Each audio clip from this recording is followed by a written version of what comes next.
The action of today's manhwa begins in Shen's mansion, or more specifically in the living room of this mansion.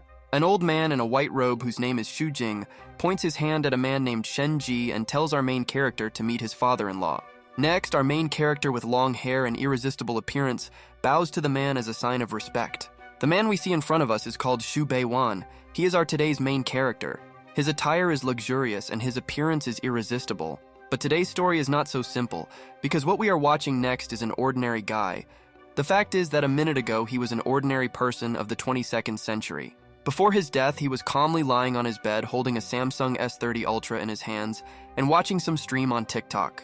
But after a couple of moments, something unexpected happened. Our main character won the drawing, and at that very moment, he suddenly died. When he woke up, he realized that he was in an ancient era. He became the son of a rich family, and his parents arranged for him to marry a beautiful waifu.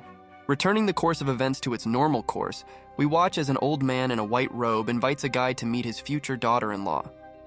At this moment, this guy is already fully anticipating that his daughter-in-law is most likely the same beauty with whom he will have a simply wonderful life. A couple of moments later, the same daughter-in-law of our main character named Yui appears in the frame.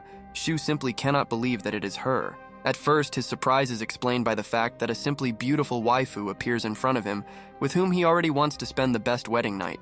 But suddenly he realizes that everything is not as rosy as he thought, because he remembers that he had already seen her when he was in our world.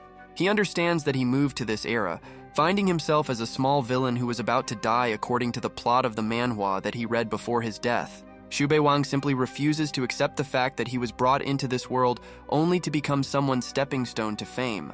Looking at his future wife with a beautiful appearance, he realizes that despite his desire, he must stay as far away from her as possible in order to stay alive. That is why the guy approaches his daughter-in-law's father and tells him that he is not worthy of his daughter, so he asks to arrange his marriage with someone else. At this time, these two elders who arranged this marriage on their own were in a stupor because the guy asked for a replacement for his wife.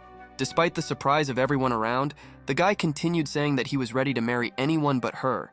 Everyone continued to be surprised. The bride's father was offended. He told the guy not to be shameless. He considered, despite the guy's words, that his daughter was unworthy of him. This old man continued to attack Xu Beiwang, saying that his daughter was a mid-level and rank 8 martial arts talent, while he was only a rank 9. The guy was very offended by such an attack. He asked why, in this old man's opinion, he couldn't help but want to marry her just like that. Next, the guy collected all his testosterone reserves in order to turn to the bride's father, saying that he has his own heart and wants to break off the engagement. But the white-robed old man continued to stand his ground. He said that the marriage could not be revoked. If he rebelled against the marriage, then the entire Shen family would die. Suddenly, the course of events is interrupted, and in front of our main character, everything around begins to change, and the system of this world comes into play. Okavaz Shi's inside the system. Our main character is informed that in the world of this manhwa, there is a system that is a system of towers of luck. The Chinese ChatGPT continues to write notifications. It notifies us that the system allows the owner to judge the luck and chances of others by observing the brightness of the towers above their heads. And the brighter the tower of luck above the defeated opponent's head, the higher the reward will be received by the owner who won the duel. Despite the fact that our main character realized that the more powerful people he kills, the more amazing rewards he will receive. But he couldn't leave the exact feeling that it seemed to him that something was clearly wrong. Then he looked somewhere to the side. Looking at the waifu with blonde hair and seeing the tower level 82, he understood that she had such a high level, because she is one of the wives of the main character of this manhwa.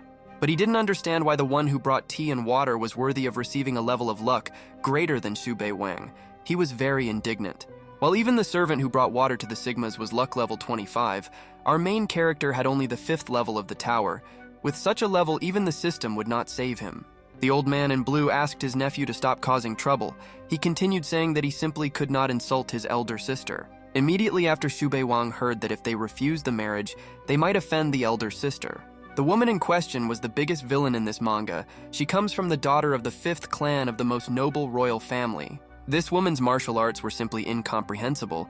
She also had a lot of loyal followers, and her forces were scattered among the ruling and opposition forces. In addition to all this Sigma mom also has a mysterious Feng Kui sect that trains the best masters and killers. Having heard all this and realizing that this main villain was involved in all this, he immediately decided to leave the conversation and run away somewhere to the side.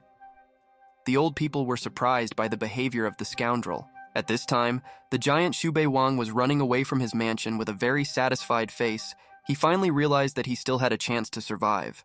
The only way to escape for our loser protagonist with the lowest level of the Tower of Fortune is to hold on to the eldest princess's hips. Having literally imagined the princess's gorgeous hips in his head, our main character was already ready to drown in these beautiful thighs. Continuing his escape, our main character looked around and was clearly dissatisfied with the huge number of people around.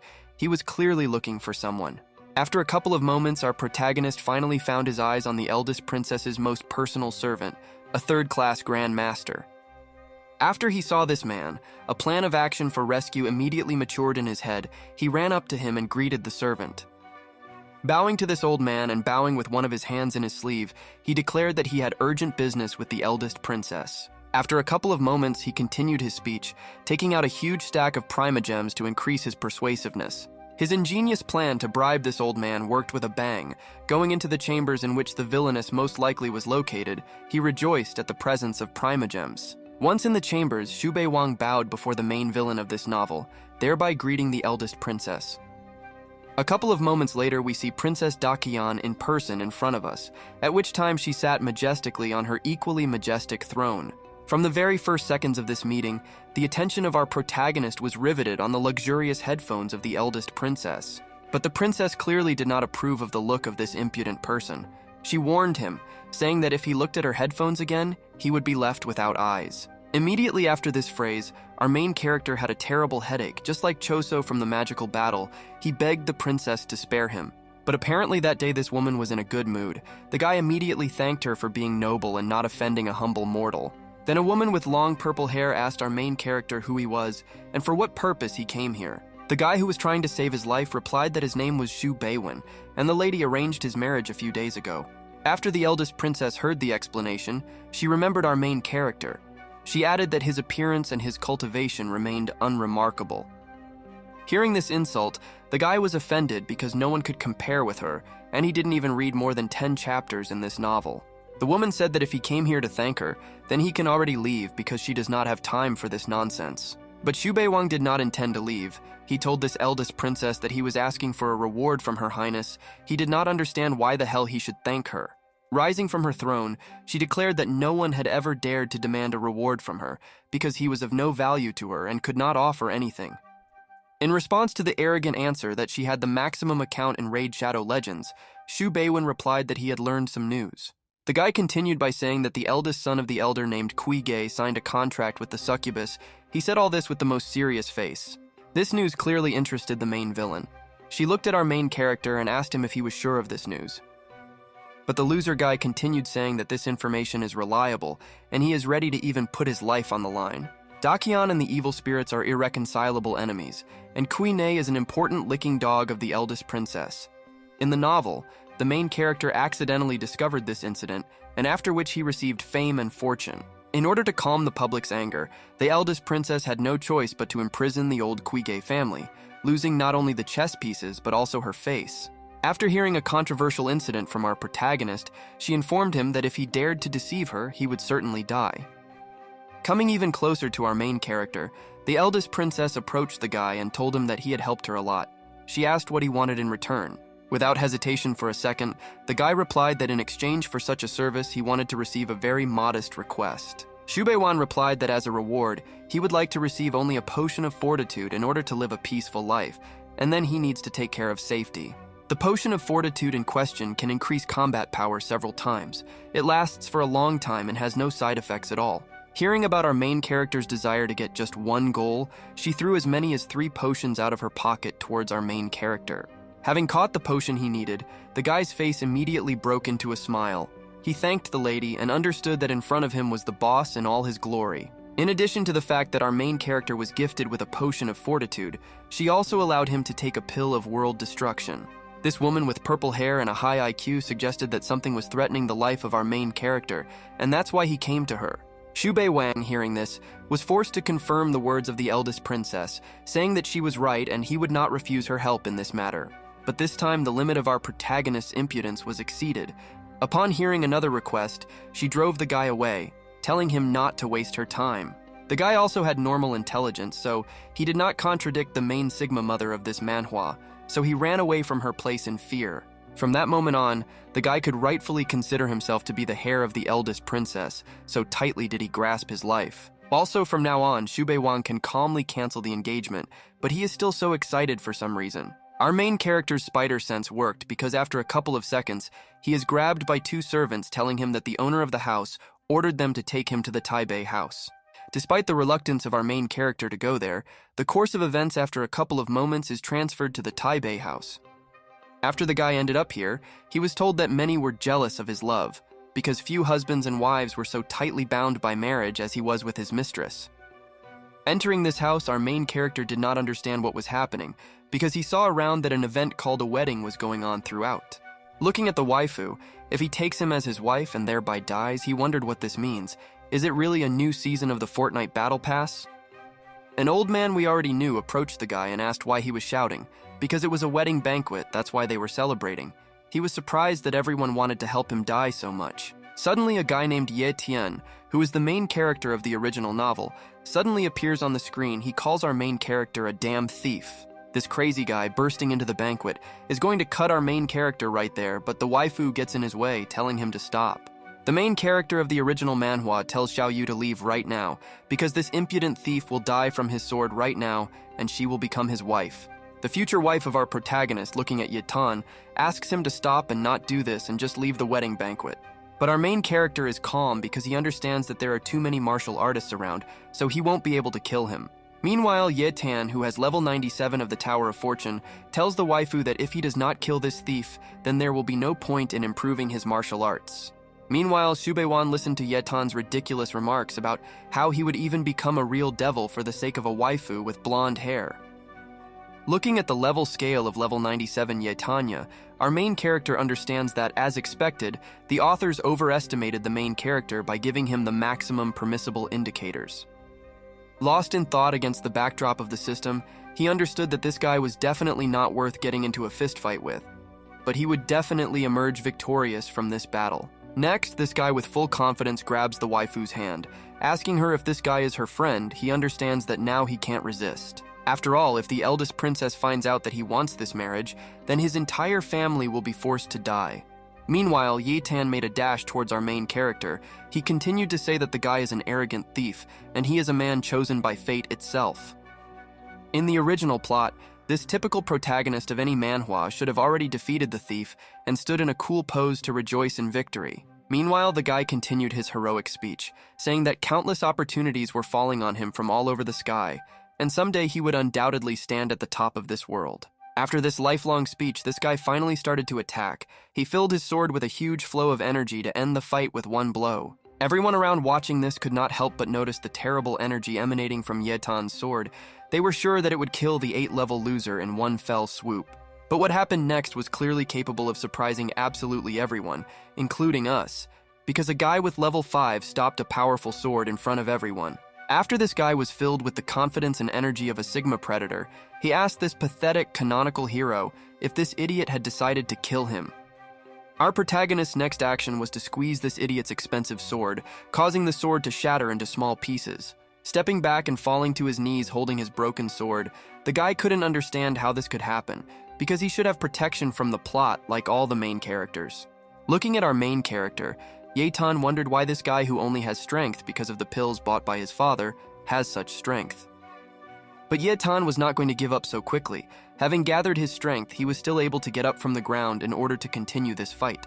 But after a couple of seconds, he fell to the ground again, because Xu Beiwan asked him who allowed him to stand up. With a movement of his hand, he made him fall to his knees. Having made Ye Tan a real laughingstock, he looked at him with the eyes of a predator and asked him if this was all the strength of which he was so proud before the start of this battle. Everyone around began to rejoice because they had never expected such an outcome of events. They were all surprised by the enormous strength of Mr. Xu. The reason for everything was the very pills that the eldest princess gave him. Standing contentedly in front of the defeated man, he realized that he was well prepared. The eldest princess is the main villain of the novel, and the potion that she gave him saved him in a hopeless situation. He realized that in the future he should hold on tightly to her. Returning to the battle, we watch as a waifu with blonde hair asks Xu Beiwang to be lenient and spare the fool Ye Tan. However, our main character is not going to be a loser. Leaving the princess, he asks whether this loser deserves his leniency. Looking at the princess, the guy wondered if she would have found herself in such a dangerous position if she had not secretly installed Chan Can and insisted on marrying him. But the course of events continues. Yatan rises again and tells the girls not to beg our main character. At that moment, this guy made a breakthrough to a new level of power. But not a hint of horror can be seen on the face of our main character. On the contrary, he, becoming even more serious, awaits the start of the second round. In the original novel, our main character isn't very good at martial arts, but the only thing he's good at is his skill at playing instruments. After a couple of moments, the guy calls on his tool because he needs to take full advantage of the potion and his strength to win. Meanwhile, his opponent Yetan also received a breakthrough of the 8th level. Filled with strength to continue this battle, he is determined to win this fight. Meanwhile, our main character, engulfed in flames, was extremely dissatisfied with the unequal conditions because he was dealing with a heavenly prodigy. A very intense battle is about to begin in front of these two, in which these two must give their all to emerge victorious. But our main character, having called upon his huge instrument, also did not intend to show his weakness, but on the contrary, he was going to give it his all. Even though his opponent was a celestial prodigy, and he was a second-rate villain in the novel, today he intended to kill his opponent.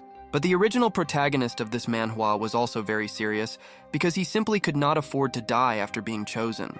He simply could not retire until he ascended to heaven and became equal with the immortals. He could not die, so he began to cast spells. A couple of moments later, behind our main character, with the sound of a crash, a huge crevice appeared leading into the unknown. Looking back, our protagonist looked at this huge rift and wondered if Yetan had accomplices. Meanwhile, this crevice in the sky continued to grow. Reaching a certain size, it began to fill everything around just like a black hole. The power of this improvised black hole was so powerful that it was enough to send Yetan there into the unknown. Trying to analyze what was happening, our main character understood that this was a huge energy that, if it affected him, would force his soul to fall into deep, almost endless suspended animation. After the disappearance of this guy who was the real main character, a notification appears above Sube Wang's head, congratulating him on defeating the Son of Fortune. The guy immediately begins to wonder whether this reward will include a jade coupon, even though he was not very lucky with the characteristics, but he is counting on good loot. He thought that if he was given good loot, he could continue to cut and kill the key characters of this novel until he got everything he wanted. Suddenly, Shubewan is approached by his worried parents who ask him if everything is okay and if he was hurt. Beiwan tells them that everything is fine and he feels great, but his only regret is that he let that bastard run away. Thanks to this incident, our main character managed to gain the approval of the people. He told them that no joyful events had happened today, so they needed to disperse. Next, our main character looked at the waifu whom he was supposed to marry. He told her that if she had something to say, let her speak, and if not, let her leave. This girl once again asked our protagonist to spare Yetan. If he agrees to spare, then she is ready to marry him on his terms. Turning away from this girl, he informed her that in this case she should move to his family's residence. The girl was shocked by such a quick answer. Baewon understood that after this move, he had at his disposal such a perfect person who performed the function of a universal tool. The guy understood that he had no need to worry about Yetan coming back trying to take revenge, because he was sure that he would not succeed. The ultimate goal of our main character is to change the continent of Kyushu beyond recognition and create a cult of his personality by turning everything upside down. And to achieve this goal, the child needs to become the closest ally of the main villain of this novel, because this will make it much easier for him. Meanwhile, the course of events stops and continues at the residence of the Shu family. We watch our main character enthusiastically read books. He understands that at this moment the time has come to witness a miracle and start creating real damn history with his own hands. Next, we watch as Baewon throws away a book on divine fencing skills, saying that he is not going to swing a sword, but he found an interesting fragment. It looks like this fragment is one of the quests in which you need to collect all the fragments to the secret kingdom and get the greatest of treasures. The guy understands that he will need to resort to using Yetan in order to complete this quest.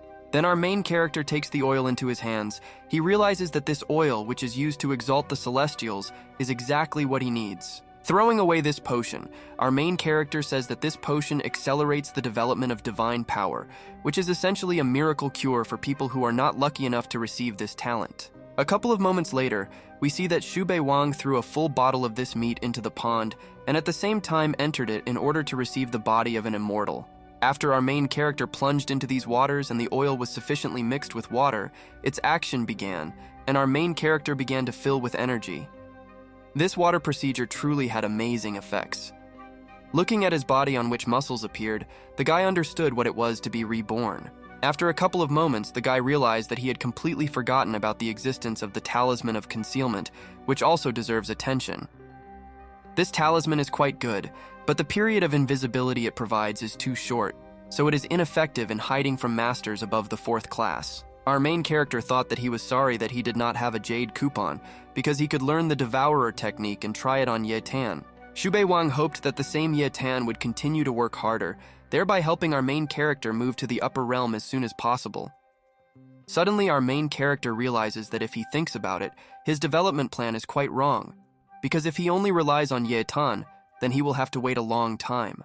This makes the Giga Chad think because one prodigy will not be enough, so he understands that he needs to find even more Sons of Fortune, but he did not know where to look. But our main character didn't have to think long because after a couple of seconds, an idea comes into his head on how to find a way out of this dilemma.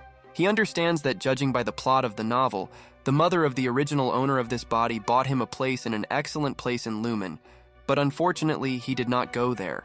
He understands that investing in the previous owner of this body was a waste of time, but he is not him.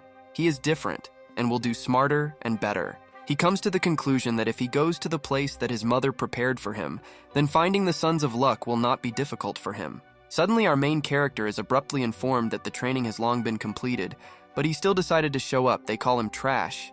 The guy turns around. Looking at the one who addressed him, he sees a girl who took 9th place on the Qingyun list. Everyone thinks that she was dying, but she was constantly resurrected, one of the 4 masters of Lumen. This girl with pink hair continues calling our main character a worthless weakling. She says that he is not worthy of even hearing one letter. After all these words, the Giga Chad just smiles, because as soon as he thought about the prodigies, one of them immediately appeared. He was thinking about whether there was a chance to defeat her. The guy answers this rude girl that in his vocabulary there is no such word as fail, so he doesn't know how to do it. So he asks the girl to show her by example. This method of humiliation, which our main character saw in the episode Learn to be Rude beautifully, greatly angered this girl. She was going to deal with him. The next move of this girl was a lightning attack in the form of throwing a throwing shuriken at our main character. The guy was very surprised that this girl began to attack immediately after the provocation, but our main character saw this as an opportunity to evaluate her. Then we watch how, in response to this girl's attack, the guy began to swing his arms in order to deflect the projectile flying at him. With the help of this cool twisting blow, our main character creates a powerful airflow that is able to repel a projectile flying at him. People around immediately drew attention to this collision. They saw our main character, who was the center of attention yesterday. Everyone thought that he had come to show off. Next, the girl turned her face to the crowd in order to threaten them that if they did not stop wagging their tongues, then she would rid them of her virtues. This convincing threat frightened the crowd very much, and immediately after it, this whole crowd of cowards fell silent because no one could resist it. The girl with pink hair understood that it would not be difficult for her to win, but there was no point in teaching him a lesson in front of all the people. After these thoughts, the girl realized that there was really no point in fighting even for show, which is why she stopped the fight. Xubei Wang, who was already ready to fight, was puzzled by the fact that the girl abruptly decided to stop the battle between them. But despite everything around, our main character was very grateful that she still decided not to fight with him. He exhaled with relief. This girl told our main character that refusal to wear the uniform of the gang sect is punishable by fear in the amount of 3 months. While the guy was looking at this girl with a questioning expression on her face, she in turn came up to him and grabbed him by the collar. To the surprise of the crowd, this girl with a calm expression on her face grabbed our main character and began to take him aside because she had questions. The course of events is interrupted, and we are transported to a wonderful place where this prodigy girl took our main character from the battlefield. Having moved inside, this waifu releases our main character and warns him that if he continues to show disrespect, she will make a cripple out of him. But our main character turned on Sigma mode and, approaching almost close to this girl, said that he simply hates people who threaten him. The girl retorted by saying that his name is still not even on the Qingyun list, and he talks to her so arrogantly. She continues saying that in the recent situation, he was only trying to demonstrate his strength by relying on side tactics, but at the same time, he is nothing of himself. Xubei Wan replied that the girl had nothing to worry about because he only came here to check something, but now he is going to leave. After this remark, our main character tried to leave, but this girl with long hair stood in front of him, telling him to stop. Waifu stopped him by reminding him that she never asked him an important question. She asked what happened to the first level of the Holy Land in Yetan. After hearing the question, the guy smiled like in Roblox and realized that this girl had brought him for personal interrogation to get information from him. Xubei Wang takes his head and says that it is unpleasant for him to remember this because he was almost deprived of an important marriage and was almost deprived of his life. Waifu immediately realized that the Gigachad was avoiding answering because the very fact that an unknown person was present with a first-level power meant that the province was in danger. The girl guarantees the guy's safety if he tells. The main character replies with a smile that in this case, he will continue his investigation to give answers. Beiwan immediately understands that this girl is playing out the relationship between a good boss and a poor subordinate because he simply cannot reveal his alliance with the villainess. And Yetan in this scene is just a simpleton, necessary for his further development, so he is unable to say everything that the girl asks him to tell him. Suddenly, a servant interrupts the conversation between these two. He reports that the eldest princess calls our main character to her place, so he is forced to leave. At this point, the course of events is interrupted, and we move to the Yaoguan Hall. The weather outside is simply excellent, but the League of Legends players will remain at home. Moving inside, we watch as the main villainess tells Beiwan that his information turned out to be very interesting, so she will make sure that this is dealt with. Next, this woman gives our main character a pass to meet the Lord of the Palace. It is divided into 7 levels. The lowest is red, and the highest is purple. Having received a red pass, the guy is one step closer to the goal of enlisting the support of the villainess. In addition, our main character was given the flag of a demon exorcist. Our main character, having received these incredibly useful gifts, thanked Her Highness because this will really help him a lot. The flag given to Beiwan is the embodiment of a powerful demon taken from the body, the source of his power, transformed into energy available to him. Rolling this flag into a tube, he understands that with the power of this flag, he can easily suppress a high-ranking demon and temporarily increase his strength. The eldest princess continues saying that she noticed that our main character was not suitable for martial arts from birth, but he corrected his problem. Xubei Wang uses his pumped-up charisma to say that because he must serve her, he simply cannot allow himself to relax. While the guy is wondering if she will help him with anything else, the main villain interrupts his thoughts by telling him to get out of here. Our main character understands that if this Sigma mom told him to get the hell out of here, he needs to do it as quickly as possible. That is why our main character finds himself on the street a few moments later. He realizes that he is weak, so it is not worth returning to the place where geniuses are trained. In addition, you should stay away from that girl who is close to the queen, otherwise she will constantly mess with him with questions. Suddenly, our main character's attention is drawn to how some guy with black hair is about to buy an inkstone from a merchant. Immediately after this man picks up this inkstone, its level rises from 32 to 92, causing the guy's eyes to come out of their sockets. Seeing this, our main character intervenes with these two and grabs this inkstone and tells the merchant that only he will buy this stone. The guy understands that this is a real treasure that increases the level of luck. It's even cooler than a free battle pass in Fortnite. However, the first buyer of this item was not ready to just give it up to our main character, because he was the first to take it. But in response to this, our main character used his 200 IQ and said that he had an order from Her Highness to get this thing for her. He also showed his pass. This move was more than enough to take such a cool item away from this poor villager, but he did not feel an ounce of remorse. Walking around the city holding this cool object in his hands, the guy wondered where he got the function of estimating the parameters of objects in advance. But he was clearly happy with this hidden function. And by the way, if the luck value suddenly increased greatly, then he should be very lucky soon. After Beiwan thought about how lucky he should be, the image of that same girl with pink hair immediately popped into his head. He wondered when exactly this would happen.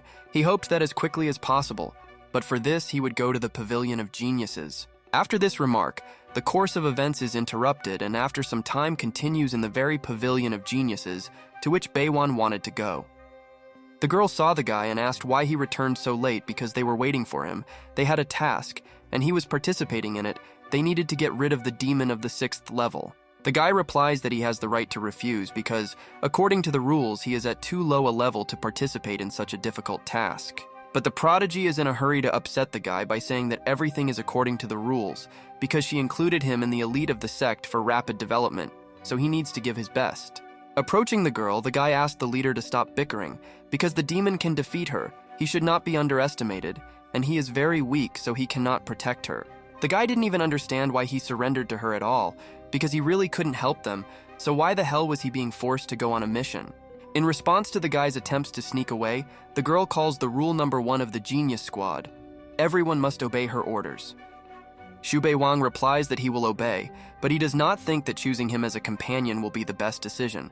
But if he refuses, he will be thrown out of the Genius Pavilion. Walking away, the girl said that if something does not suit him, then she asks for mercy from the main immediate superior of the Pavilion of Geniuses. Xu Wan, watching the departing waifu, was surprised at how arrogant she was, even in moments when she was trying to put on airs. The guy was starting to worry about the 6th level demon. He didn't think that he could deal with it, because for this he needed to be better prepared, and he had not yet figured out how to use this item. Xu Wan, in a panic, waving his arms, began to run away somewhere to the side. He was simply obliged to find helpers for himself. Meanwhile, the course of events is interrupted, and we are transported to a beautiful palace. Our main character went there with his problem. Our main character shows the past to the servant of the eldest princess, and the servant notices that lately he has been seeing Mr. Xu too often. The guy informs the servant, saying that the fact is that he doesn't want the eldest princess to forget about such an important shot in his face, so he comes more often. We are transported inside to the palace. We hear that the servant tells us that Her Highness is now training, so he invites the guy to lead him to her. Meanwhile, we begin to watch the Sigma mom of this Manhwa who, sitting on a horse, plays some strange sports game. Having looked a little more closely at the game of this older princess, we understand that this girl is playing a parody of football while riding a horse. After the eldest princess makes an accurate hit at the goal, the guy starts clapping, telling her that she made a wonderful shot. After the match of this game ends, the eldest princess looks at our main character, stopping her gaming session.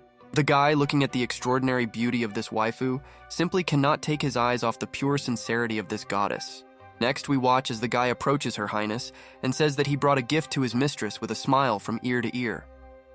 Her Highness answers him, "It's not for nothing that the Creator gave him the eyes, because he is well versed in things. Not everyone would be able to see the full value of this item." Our main character is very happy that he was praised. He understands that if he did not have anything valuable, he would not have dared to come to her. Pointing her index finger at the object brought by the guy, Her Highness says that the outside is an inkstone, but a magical seal is hidden inside. Having heard this, our main character does not understand what a seal is and what it even means. The woman called him a fool and began to explain. She told Xu Wang that this stone contains a legendary drop of the blood of a god as a seal. With its help, you can imprison a powerful enemy in a cage. Thus, the forces become on the same level. Thereby, the battle becomes equal. However, the cage may not have an effect on martial arts masters above the average rank. Meanwhile, the guy understands that the effect of this seal hidden in the stone can be explained by the fact that he will be able to lower any opponent, roughly speaking, to his level, taking him by surprise. After a couple of moments, our hero makes the mistake of staying here for a long time, so the main villainess sends him into the sky because he stood and smiled for too long. Meanwhile, we watch as the crowd watched in surprise as our main character turned into a plane that flew by. But after a few minutes, the guy landed on the ground and realized that soaring in the sky, he had a very beautiful view. Everyone around was shocked by the appearance of a celestial being. The guy called the air dome of the inkstone very cool because it allowed him to fly and not die, but it would be worth visiting the villainess less often. After Xu Wang walked around after the flight as if nothing had happened, everyone around was shocked that the young master was able to fly through the air and admire the lands. He understands that after he has mastered the true key suppression piece and the concealing talisman, with such a set he can definitely defeat the prodigy. But if everything turns out sad for this girl, he asks her not to blame him, because she was the first to provoke him and threaten him. Such people do not live long. After a couple of moments, the course of events is interrupted, and we watch as these two, left alone in the moonlight, are heading somewhere. She doesn't understand why this kid behaves so calmly, because she thought that he would pray for mercy so that she would leave him in a safe place. Then she looks at the 5-fold platinum, which was intended for finding monsters. The higher the level of the monster nearby, the brighter it glows. Looking at the platinum, the girl offers to split up for a quick search. She tells the guy to pour his chai into the monster immediately after the meeting, so that she can come to the rescue. The guy with a calm expression on his face tells the girl that by then, she won't have time to help him, because there won't be a wet spot left of him. The girl asks Xu Wang to stop because he will definitely have time to do this. Only if he becomes cowardly and decides to run away, then he will disgrace the Pavilion of Geniuses. Next, the guy decides to just believe the girl's words. She doesn't understand why this guy isn't afraid. She will try to do everything to make him decide in life. After the prodigy jumped from here, the guy thought that she really infuriates him. She is not weakened and is now at the peak of her strength. A direct attack will not give him an advantage. Meanwhile, behind our main character appears the same boss of the rocking chair or the forest who was ready to tear the guy to shreds. Turning back, our main character saw in front of him a huge level 50 boar with red eyes. The guy at that moment cursed the stupid people. Shubeiwan did not hesitate. Instead, he summoned the artifact and thought that these pigs are absolutely stupid, because pig brains are pig brains, so you shouldn't blame them. Next, our main character carried out an attack with lightning speed, using his new item right on the belly of this stupid pig. The guy understood that this stupid demon did not pose any danger to him because he was only at the 6th level of power. But this pig was also not so simple, because after a few moments it turns out that he is the reincarnation of Naruto Uzumaki because he uses shadow cloning. After 3 huge boar demons surround our main character, he immediately understands that this boar used the cloning technique. But the guy continued to maintain icy composure, telling the piglets that their weaknesses were very clear to him. Then our main character easily dealt with all the shadow clones of this boar, blow by blow, leaving the original completely alone. After the copies were destroyed, he called the last boar of the original to him. He considered him stupid because he has an artifact with which he can easily distinguish between clones. Finding himself face to face with our main character, this poor demon boar became much more confident in front of him, realizing that he no longer had tricks. Without waiting for the boar to move, this guy jumped on it like a predator in order to deal with it, because then he would need to get on with the main business. Without having time to attack, our main character is very surprised because before his eyes, the luck of this pig increases from 50 to as much as 97 points of the Tower of Luck. Despite the fact that the guy is surprised by the pig's luck, he understands that this is a great opportunity and he shouldn't kill this pig that is rushing at him. Instead, Shubeiwan is just going to scare away this pig and then go on with his plan. This guy's composure is frightening. Next, we watch the most powerful attack of our main character, which deliberately misses the stupid pig. Meanwhile, this boar, having intelligence, understands that he will never win this fight, so he begins to leave to save his life. But in addition to amazing strength, our main character also has mobility that even a cheetah would envy. This boar is simply terrified. Continuing to follow the goal of this side quest, our main character takes out his artifact and realizes something is clearly wrong with it. Stopping, he realizes that the inkstone was cracked for some reason. Did it really have any limitations? He needs to find out. Looking at the pig running away in horror, he understands that its luck scale is still at a high level, and it is about to reach its maximum, which means there is something valuable below. After this ingenious conclusion, our main character goes down after the boar because he is sure that he will find something valuable below. The fleeing pig, trying to save his life, is in shock as this crazy man chases him even as he slides off a cliff. Luck and the amazing mind of our protagonist never let him down, because a couple of tens of meters down we are watching some kind of legendary thing. After this piglet led our main character to the treasure, he realizes that now the demon is of no use and can be gotten rid of. That is why in the next frame we watch as the Gigachad directs its magic projectile directly at this loser boar. This projectile, without much difficulty, from the very first hit, deprives this pathetic carbon copy of Naruto Uzumaki of the right to exist. Meanwhile, our main character continues to slowly move towards the treasure, to which that same demonic boar led him. Approaching arm's length, he realizes that in front of him is the very heart of the mountain, which is an extremely rare thing. Our main character, without hesitation, immediately takes this rare resource because getting the heart of the mountain is many times better than getting a cart full of medicinal herbs. This heart of the mountain even has a semblance of intelligence, because after the guy gets distracted it tries to escape, but he notices it in time. After this, our main character grabs this rare artifact and splits it in his hands in order to use it on himself. After a couple of moments, this essence begins to disintegrate, fluttering in the wind. Then it begins to envelop our main character and be absorbed into him. Next, the notification informs the guy that he has just reached the peak of the 8th level. He admits that today's catch is quite good, even magnificent. Next, the guy takes out his talisman of concealment. He understands that he cannot allow anyone to see how he received the crystal essence, so he needs to leave. Then he remembers the girl with whom he came on this mission. He mentally asks her not to be angry, but he leaves, leaving her here to have fun alone. After Shubeiwan uses his talisman, it immediately works, making our main character completely invisible. Meanwhile, the girl prodigy notices that her monster compass no longer picks up the presence of the killer boar. She wonders how it disappeared. She suggests that the demon could eat our main character and hide, but she was also bothered by strange sounds from the mountains. They do not understand what was happening there. A couple of moments later, a man appears in front of this girl and stands in front of her and asks her who she is. Wei Hui's in front of us. He asks the girl what she is doing here at such a time. Behind him, there are many servants. The girl replies that she brought her subordinate here to help her get rid of the demon. She is surprised that the Wei family itself appears here. Next, the big shot tells his servants to immediately find our main character, because the crystal essence that the Wei family has been looking for has been lost for many years.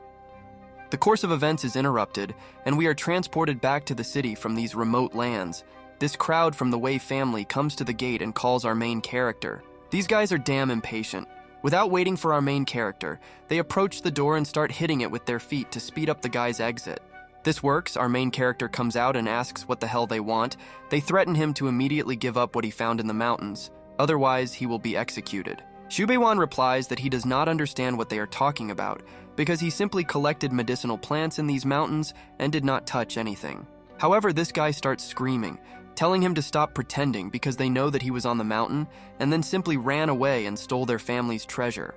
This guy comes even closer to Beiwan, telling him to immediately confess because the essence was stolen immediately after his appearance. Otherwise, he and his bloodline will be executed. Despite the threats, the guy, remaining calm, asks these barbarians to stop shouting. Otherwise, they will get punched in the face. He continues to say that he was collecting medicinal plants. He continues to say that he usually doesn't go to the mountains for such activities. It was his leader who captured him for the pig demon, and he saw him and ran away. However, this guy with his hair tied up cannot be fooled.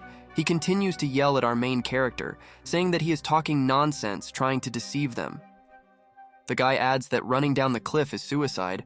They accuse him of deliberately going down to steal the essence. Next, a huge hand appears behind this frantic representative of the family, which a few moments later inflicts a crushing blow on him. As I said, after a couple of seconds, this hand delivers a blow that forces these three to get acquainted with the decorated asphalt of this palace. The guy approaches this crowd of lying losers and asks them why the hell they raised their hand to him. Meanwhile, ordinary people who come because of the noise are connected to the scene of events.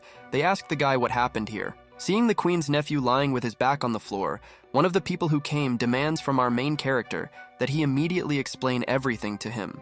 The guy replies that everything is fine, but this man broke into their residence without an invitation and demanded something else, and according to the laws of their state, they can be killed for intrusion.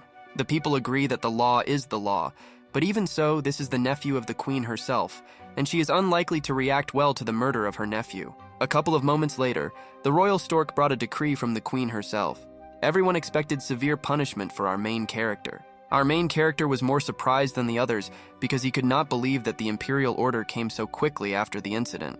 Then numerous soldiers appeared in the frame with their spears raised, approaching our main character, telling him not to move. Approaching Xu Wang even closer, they began to surround him and point their spears at him in order apparently to punish him.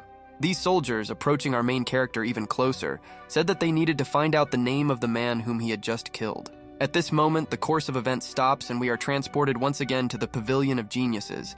People are trying to find out who Xu Wang is, who was not even on the list. A little later, it turns out that this is our main character, who killed the queen's nephew in the morning, and he will be tried. Everyone decides that this is the end for him. Meanwhile, we move to the interrogation table, at which Minister Chu Nian asks the guy if he admits guilt. He replies that he killed him according to the law. Despite the fact that our main character speaks the language of facts, he is asked to stop talking nonsense because everyone knows that he provoked the Wei family with his theft. Xu Beiwan, continuing to speak in the language of facts, asking if he is being judged because he took self-defense, he repeats that he was attacked, but he did not steal anything from them. The guy continues saying that he committed murder in self-defense, but the presence of crystal essence has not been proven, so he is innocent. Beiwan continues by saying that the principle of operation of the article, under which he is accused, is confused with the particular and the general. He adds by saying that this is not his job, and he does not have to explain it. Meanwhile, we are watching the queen who became aware of the murder of her nephew in self-defense, but our main character was acquitted.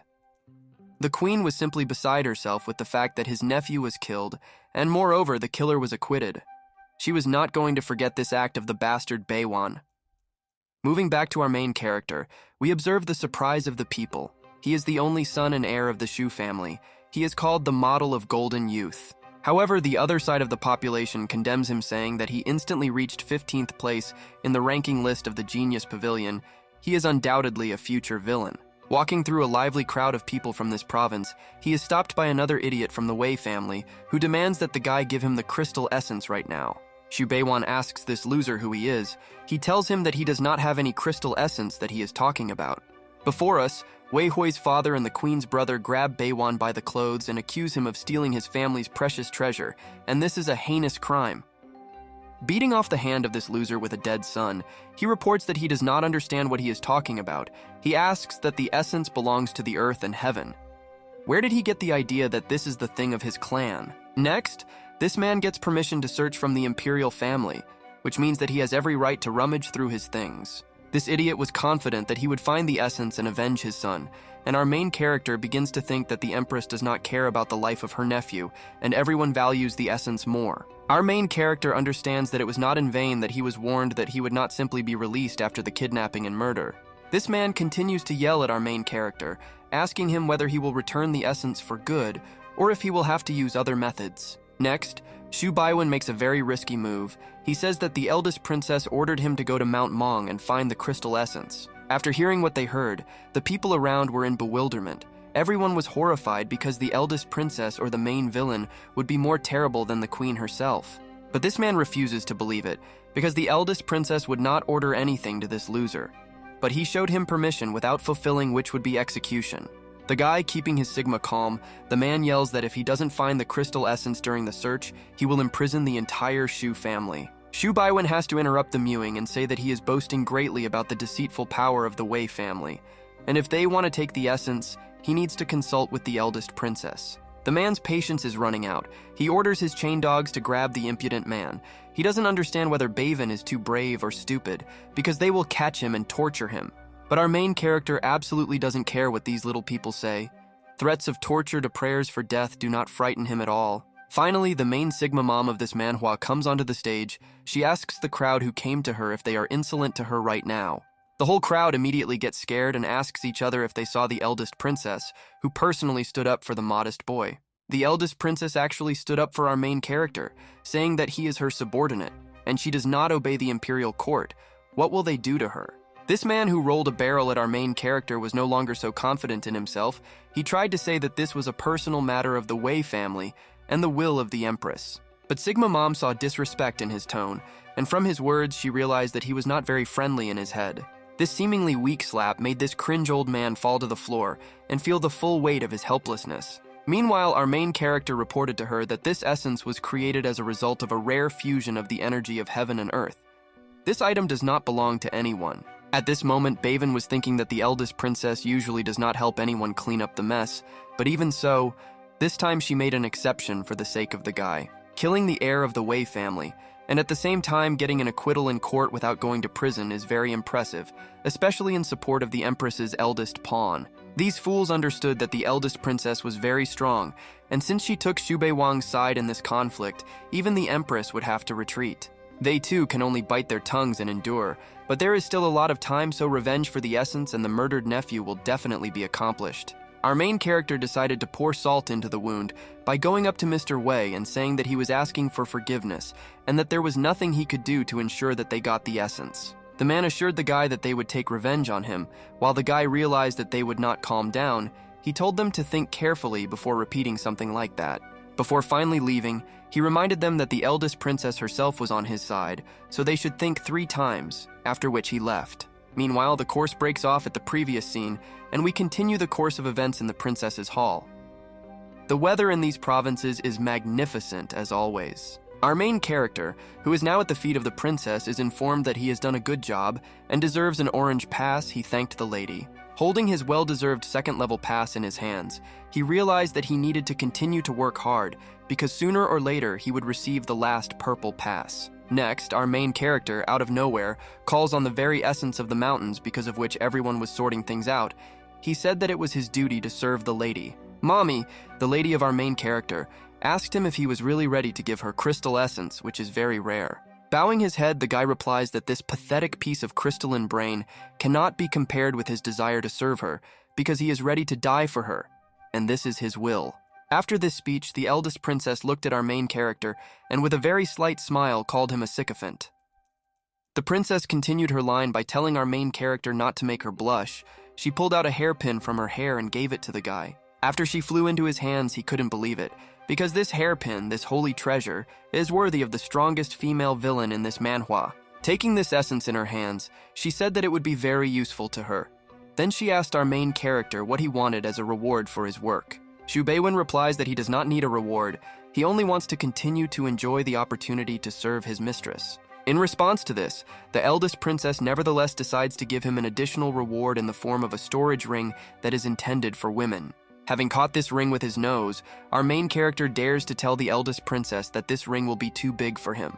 The main villain, Mommy, making a serious face, asks our main character if he dares to insult her in this way. In response to this, the guy quickly replies that he would never offend his greatest mistress.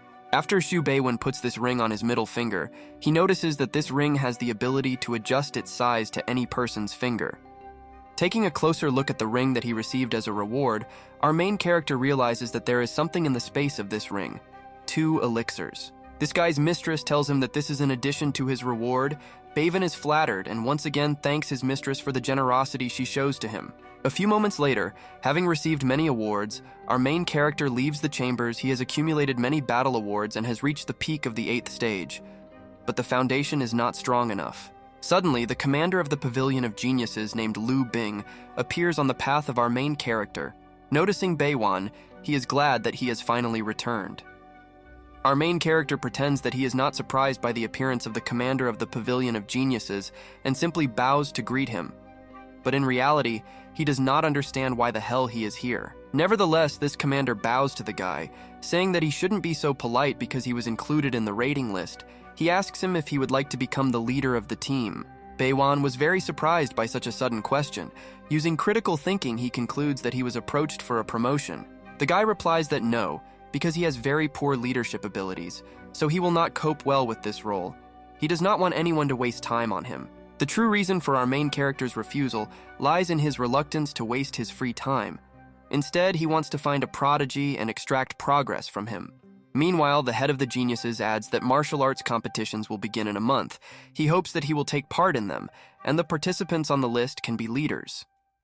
Our main character replies that he will definitely take part in this competition. The head of the Pavilion of Geniuses replies that he has high hopes for him. After this, Beiwen bows to this leader and bids him farewell, agreeing to participate. Martial arts competitions are held once a year, and all martial arts sects send people to participate in it. If he meets a few prodigies, it will be good. He is also interested in how Yetan is doing now. He shows off so much that he will not miss the opportunity to prove himself at these competitions. He also wonders if this show-off with the main character syndrome has matured. In his opinion, he should have already matured. Since the guy ranks 15th on the ranking list of the Genius Pavilion, even the Pavilion commander himself came to wish him good luck. All people say that this list includes the strongest prodigies of this world, but the guy doubts whether this is possible because prodigies do not care about this. He understands that next year the Pavilion will release many stars, and he must make himself known so that everyone understands who should be afraid, so he must take off before their eyes. Suddenly, the thoughts of our main character are interrupted by the fact that he is informed that someone has appeared to him who introduces himself as his friend and asks to meet. Our main character, puzzled by the fact that some friend came to him when he has no friends, went to meet him. In front of him was a guy with black hair. This guy's name was Mr. Xu. He was a scientist. We already saw him if you have a good memory at the city market. The guy also tells our main character that he already saw him at the city market when he stole the inkstone that he was going to buy. Our main character answered the guy that of course he remembered him. He hoped that he had not come all this way to him in order to return the stone. The guy reports that he came to him to ask for help, because when he saw the rating list he saw it there, and he could not think that he had insulted a genius with his action. Our main character listened to the guy with folded hands in front of him and asked why he should help him when he was always busy with things to do without him. In his thoughts, our main character also thought about why he should waste time on unnecessary people, which they won't even be able to offer him anything. However, the scientist continues to say that the matter is urgent. A group of grave robbers has appeared who want to dig up the grave of his ancestors. He assures that he will reward the guy. Beiwen pretends to be interested, but in reality he doesn't care about the reward, because he doesn't think that an ordinary person can offer him anything worthwhile. But suddenly, something our main character sees makes him reconsider his refusal, which he had already planned. Looking at this guy, he sees a tower of fortune of almost maximum level. He understands that this is another great opportunity to get something worthwhile. Now in our main character, Toretto awakens, for whom family is most important. He says that the grave of his ancestor is now their common family duty. The guy was happy. After Baewan convinced the guy that he would help him, he asked him to wait at the city gates while he prepared. He understood that he needed to be careful.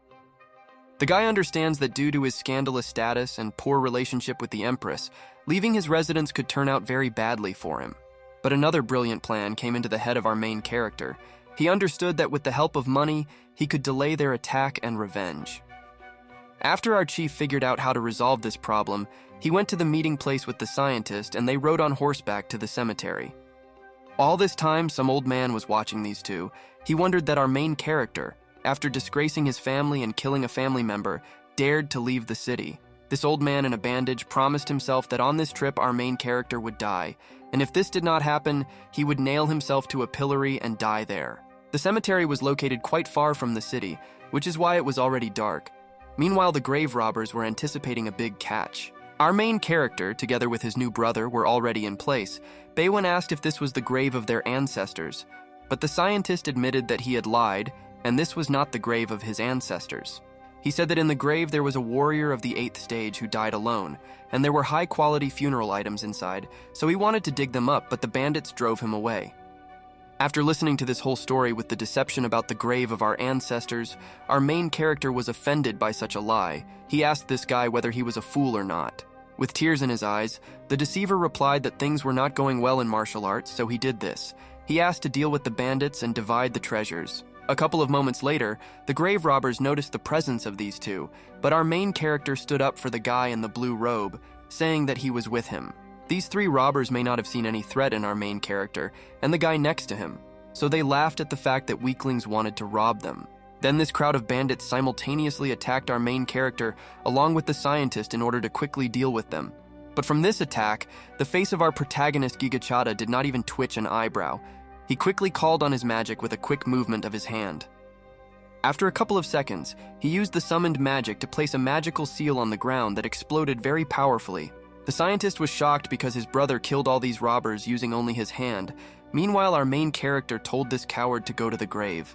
By the time these two arrived here, the grave robbers had already done all the work for them because the tomb had already been opened by them, and all that remained was to enter there.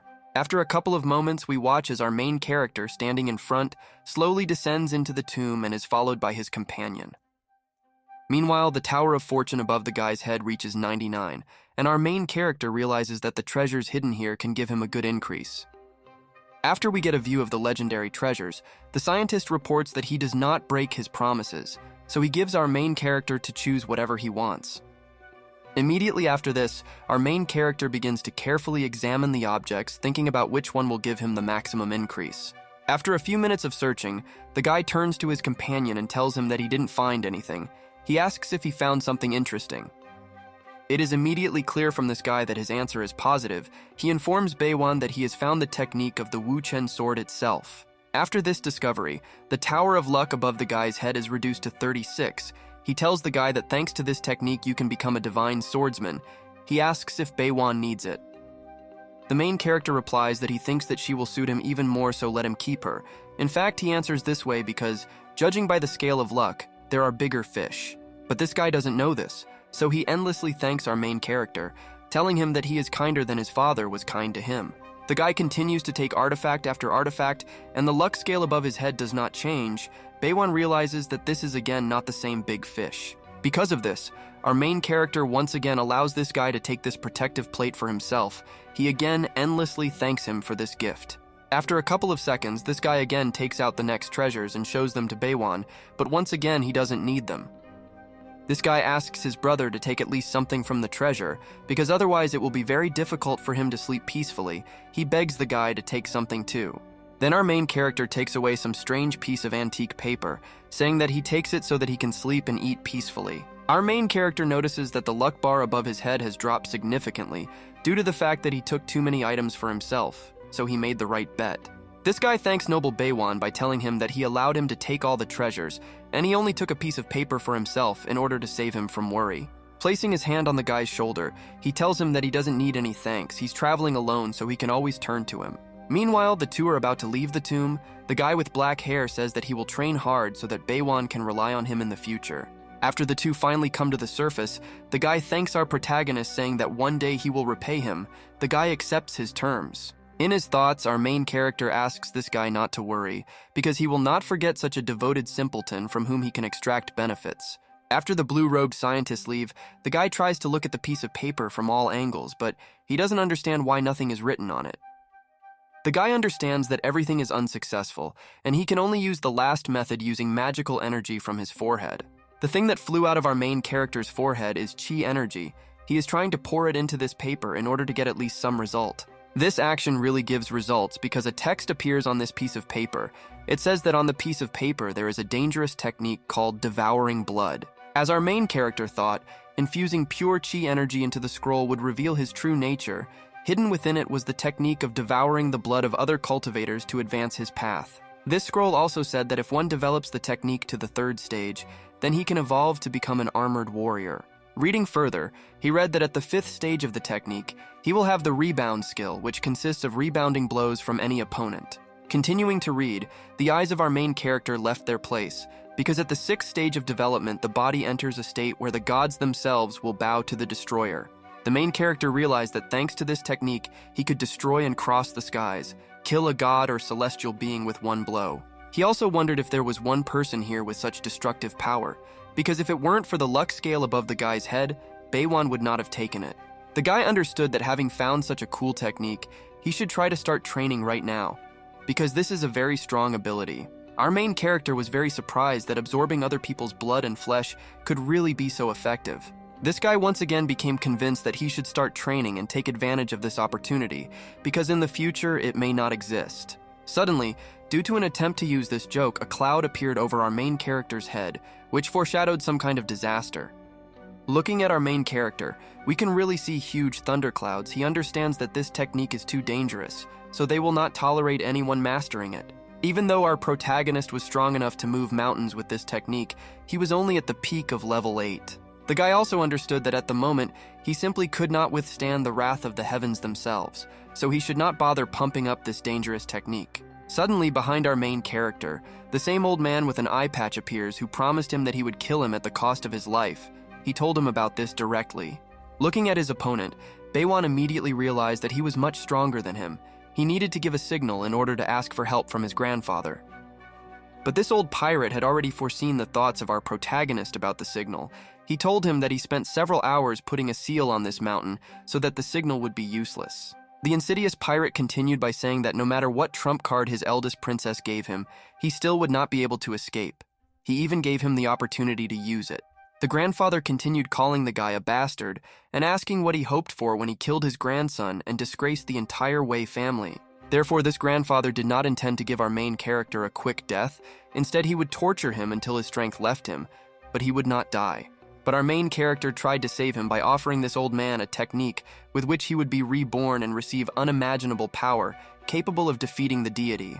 But this grandfather, calling Sigma an ant, told him that even such a desperate outcome would not save him, and he would still deal with him by causing maximum pain. Our main character continued his attempts at persuasion by telling the old man that he really had the thing that the eldest princess had given him. Hearing this, a greedy old man with an eye patch snatched that same mysterious parchment from the hands of our main character in order to familiarize himself with it. Despite the need for revenge, this old man understood that all the things that the servants of the eldest princess were looking for were real treasures. Trying to read a piece of paper, the old man asked the brat if he believed that it was a treasure.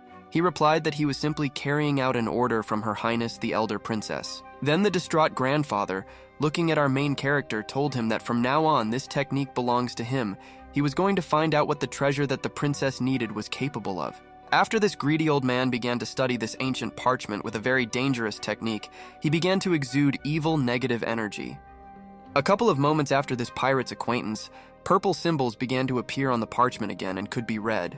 While this old man read all these symbols with his only eye, he understood that in all of this there was imprisoned unimaginable power, capable of crushing the heavens. But looking up after reading this technique, this grandfather saw a whole series of disasters consisting of thunderclouds that were in a rage. Turning away from this grandfather, our main character called him a fool because he allowed himself to be deceived so easily. He left because he knew that his grandfather would be struck by lightning. After this pirate saw that our main character was trying to escape, he looked in his direction and ordered him to stop. But suddenly, terrible sounds from above forced him to raise his head and look into the sky, which was completely decorated with lightning that was heading towards him. After a couple of moments, all the lightning that gathered from the heavens at once struck this old man who was thirsty for treasures and powerful powers. At this time, Baewon stood on the sidelines and watched this. Because the lightning of the disaster reacted very quickly and went away just as quickly, he wondered if the lightning had killed him. Having reached the old man who was struck by many lightning bolts, our main character realized that it was a small matter, just finishing off this barely alive old man. Before executing this simpleton, our main character told him not to forget to take his brains with him when he was reborn. Next, our main character went to that very parchment in order to find out if it had changed after the death of this old man. Something really appeared in it. The guy immediately wondered how many more strong losers he could deceive with the help of this parchment, and then immediately kill. Next, our main character realized that before speculating, it wouldn't hurt to try this technique in practice. He made the seal, and the magic began. The seal made by our main character worked perfectly, but he decided that he still needed to personally finish what he started, just in case. A couple of seconds later, a huge blade appeared in the hands of our main character. He called himself a man who adheres to the principle of an eye for an eye, a tooth for a tooth. After all, if this grandfather threatened his family, he will make his Wei family pay for the threats against him. He will go to the capital to take his revenge. At this point, the course of events is interrupted, and we are actually transported to the capital as our main character planned to carry out his revenge. Next, our main character, once in the capital, began to beat the drum in order to attract the attention of everyone around him, including the complainant. All the residents who were relatively close immediately heard the drum and wondered why young Master Shu was beating the drum to attract attention. Meanwhile, we are watching our main character, who is trying to attract attention to himself in order to highlight the problem that he was insulted. The Minister of Punishment approaches our main character and asks him if he likes getting into trouble because he is not worthy of beating the drum and it is considered a crime. In response to this accusation, our main character says that he is a simple man who has become a victim of injustice and he appeals to her, "Where is the crime?" This man continued to attack our main character, asking him who he could have complaints against if he was a loser who was talking nonsense. Further, the absurd disputes between our main character and the Minister of Punishment were interrupted by the fact that the Empress herself arrived at the scene. Watching the Empress announce that she was acting as His Majesty, she stated that she heard the sounds of the sacred drum and came to listen to the request. But she added that simply beating the drum is not allowed, because it is chosen only for important matters in military and state terms, and those who beat in vain are accused of a serious crime. Our main character, turning to the true Empress, reports that he was really greatly insulted, and this is a reason for the drum.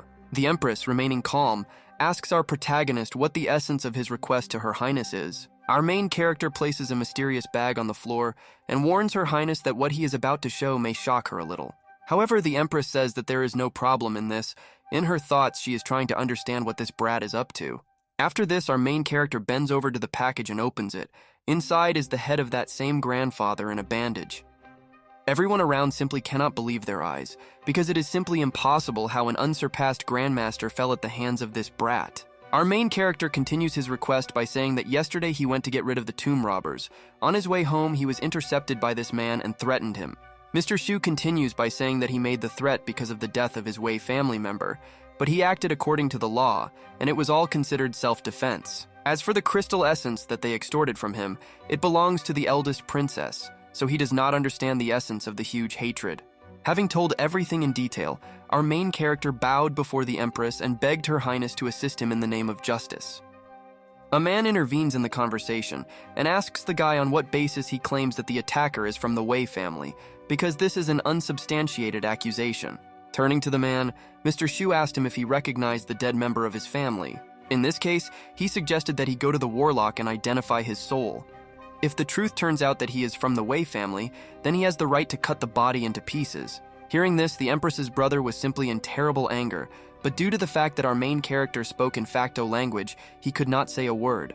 Meanwhile, the crowd could not believe that Mr. Shu thought that the truth would emerge victorious from such a huge conflict, but many thought it was nonsense. Then the frame switches to the Empress herself, who asks our protagonist what kind of justice he wants. Our main character responds that the real source of hatred between their families is his murder of their family's heir. Therefore, Mr. Shu invites them to sign a life and death contract with the main member of the Wei family so that the hatred between us will disappear on the battlefield. Having voiced his request, our main character looked at her through the eyes of a hunter and asked if this was too much of a request. The crowd was simply in shock because Mr. Shu was acting like crazy. He was only at the peak of the 8th level, and his opponent was head and shoulders above him. It was better for him not to get into a fight at all. Our main character continued. He insisted that they could sign this life and death contract right now without delaying this matter. The father of the deceased heir understood that our main character is a very cunning bastard, and if he dared to challenge him publicly, then he had a cunning plan. Mr. Shu continued to dominate the conversation by asking whether they would sign this contract or not, because after that he would have every right to kill him in front of everyone. This man furiously asked him why he should sign this shitty contract for him. He assumed that our main character was just trying to scare him away. Meanwhile, the cunning Joker continues to put pressure on the enemy morally, telling him that he is missing a great opportunity to finish him off with his own hands, but he is cowardly like a puppy. This cowardly mongrel is trying to justify himself in front of everyone by saying that he simply does not want to mock such a weakling like him. Suddenly, the Empress ends this argument between these two. She tells the guy that if he wants this justice, then she will give it to him, but he needs to follow her. The Empress understood that this guy was the confidant of the eldest princess, and if she took advantage, she would gain the upper hand. The Empress is not so stupid, and she understands that the justice that our main character asks for is nothing more than compensation that only she can give him. It is not surprising that our main character became the confidant of the main villainess, because he is just like her. 10 years ago, she was the same as him. After this, the course of events is transferred to the imperial court itself. The Empress informs the hero that his grievances are known to her, so that he can say what he wants. Sitting down on her throne, the Empress convinces our protagonist that the imperial house has satisfied his wishes. Our main character lives by the Sigma code, so he says that he needs 5 bottles of level 3 monster blood essence, a red longevity mushroom, salamander corpse poison, 10 spiritual ginseng tablets. Having finished, he says since the Empress herself expressed a desire to get to the point, there is no need for him to hide his real needs.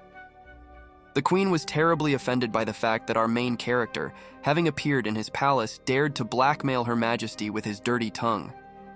After a couple of moments, she took our main character by the shoulder and asked him if she doesn't show it. It doesn't mean that she can't kill him at any moment. Our main character, with the gaze of a hunter, looks at the hand of the Empress that she placed on his shoulder.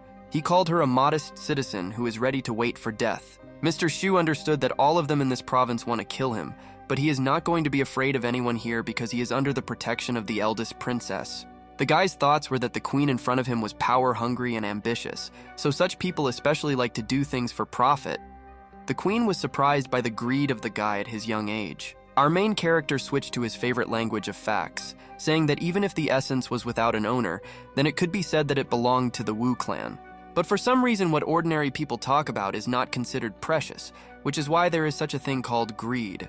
The Empress continued by saying that besides the blood of the monster essence he named, all he named were the resources to purify the body above ground level. Meanwhile, the guy understood that if that pirate grandfather had not attacked me, he would have been dead long ago.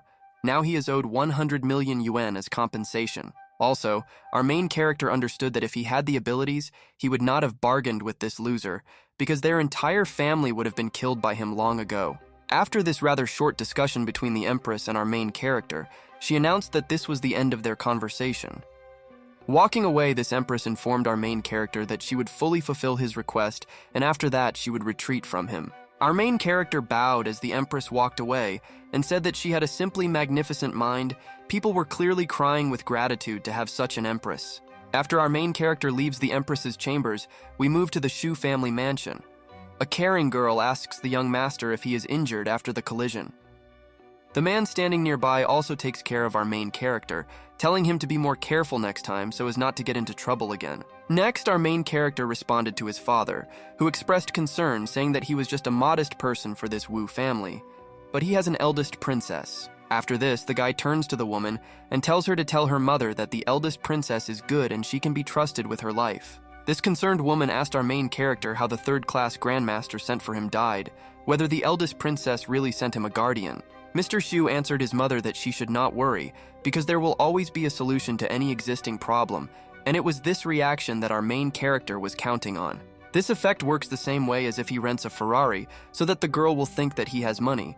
even if he actually has no money. And now that his Wu family thinks that there is a big boss around me who sent people to protect him, it will not be easy for them to attack him again. A touching family conversation is interrupted by one of the servants entering the Shu family residence and reporting that people from the Wu family want to see the young master. Our main character, looking at his parents, asks them to let him leave. He asks them not to worry because they wouldn't dare to do anything. After our main character leaves his residence, the same man from the Wu family who gave his back like a cowardly puppy is waiting for him at the exit. Having gone out to meet him, our main character asked him if the Empress had asked him to deliver something to him through this loser. I remind you of this guy with his tail pulled back and his dead son. The guy's reaction is very infuriating. He gathers his strength to restrain his anger and asks how his brother died. Our main character, without hesitation, answers that his brother was killed by a lightning strike. The guy does not believe in this nonsense and asks again who killed his brother, the Grandmaster. Mr. Shu is forced to repeat himself. He replies that his brother, as he said earlier, was really killed by lightning, and he is not exaggerating at all. This guy's patience and intelligence quickly run out, and he starts getting angry again, calling our main character a little bastard. Hearing insults from this loser with a dead pedigree, he asks if Her Highness sent him to threaten him. After a couple of moments, the man still manages to control himself. He throws the box from Her Highness to the ground and promises that he will make him pay for all his deeds. After this man throws a box on the floor and threatens our main character, he turns around and leaves. The guy wonders if he knows how to do something other than threats and remarks. Next, our main character leans towards the wooden box that this man threw. He realizes that it was not opened by anyone. After some time, he begins to take out the contents. He realizes that all the things inside are intended to improve his business. This makes his rich family even richer. Continuing to look at these elixirs, our main character understands that after increasing his level, he will be able to test his new skill of devouring blood, which is so powerful. About half a month passes and the course of events continues as we, while at the residence of the Shu family, see how the young master practices his new magic. The servants around are in a panic, but they know that the bloody sky above their heads is explained by the magical practices of our protagonist. These skills, according to him, were bestowed by the Empress. Even our main character's waifu, who became his wife at the beginning of the video, looks in surprise as his husband Sigma practices his powerful magic. She understands that our main character seems stubborn, but he has fearless courage and amazing calm that he always maintains. Suddenly, our main character approaches a waifu with blonde hair holding a white dagger in her hands. She asks him what he is doing here. This girl is surprised because from the moment she moved to the Zhu mansion, our main character comes here for the first time.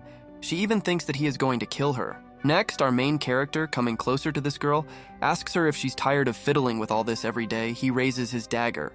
Thanks to the amazing reaction of this blonde-haired waifu, she quickly grabs the dagger from our protagonist's hand in order to protect herself. Immediately after this technique, the girl takes this dagger into her hands and moving away to a safe distance from the guy is called a bastard.